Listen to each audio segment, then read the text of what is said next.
remember one day I would walk the boys to school every day, and little Marcus every day would start skipping.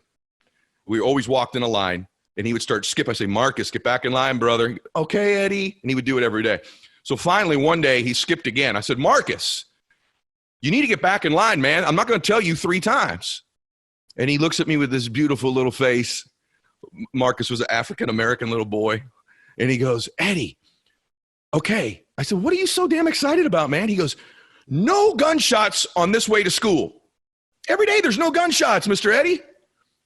And I went, yeah, that is cool, Marcus. That is pretty awesome.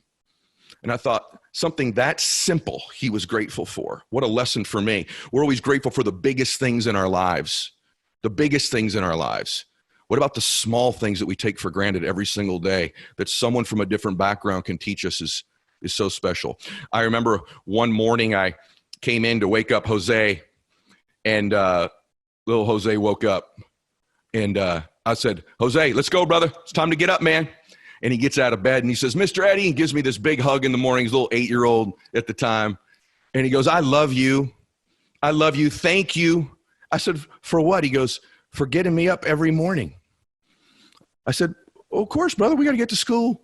And I later found out that his parents never woke him up for school. He'd miss school all the time. He'd sleep in until 10 or 11. No one would get him up. No one would make him breakfast. No one would talk to him about school. No one asked him about his report card. No one asked him about his grades. He just wanted somebody to care. And I thought, these things that I took for granted with my mom growing up were so simple.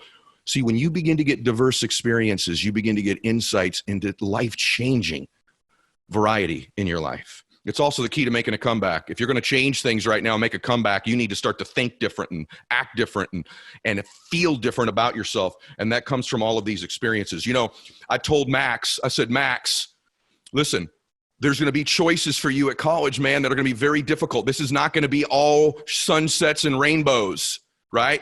I said, my freshman year of college, man, I had some decisions to make. I said, let me tell you about my freshman year. I went away to college, which is already scary. So I know you're a little bit scared. I said, I went away, I get there, and my girlfriend breaks up with me back home. That one hurt. Then my teammates didn't like me. I'm super introverted and shy. I was from California. Most of those guys weren't. They thought I was arrogant and cocky because I was quiet. But it wasn't. I was just super introverted. They actually nicknamed me Eddie Myself instead of Eddie Milet because I was alone so often. And so my girlfriend breaks up with me. My teammates don't like me. 2 months after I got there, the coach who recruited me quit and took a scouting job. So now the reason I went there is gone. And I said, Max, then the game started, and I was overmatched. I wasn't good enough. I hit 220 my freshman year. I sucked. I played every game because the guy behind me was even worse than me. And I said, we went 15-45 that year. 15 wins, 45 losses. And a bunch of other crap happened that wasn't good that year as well. I said, when it was over, I wanted to quit. And I called my dad, which is his grandfather. We call him Gump. I said, Gump came up and I said, Dad, this didn't work out. Look, the guy who recruited me quit. The teammates don't like me. I'm not good enough to play here. You know, we're terrible. I just want to come home and I'll go to another school back home. And my dad said, well, you could do that.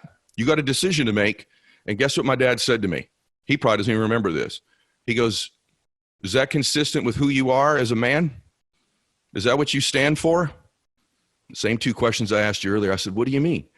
He said, is that who you are? Are you a quitter? When it gets really difficult, you run? I said, Dad, that's not what happened. The coach quit. He goes, oh, so what you stand for, as long as people around you quit and give up, make mistakes, that gives you permission to do it. That's what you're saying. And when it gets really difficult, you just run. And you really believe you're not any good. That's why you hit 220. And you can't help the team get any better. It's fine. You can leave. I just want to make sure that that's who you are and what you stand for. You got me. And I thought about it really hard, Max. I thought, that's not who I am. I don't run when it gets tough. And you know what?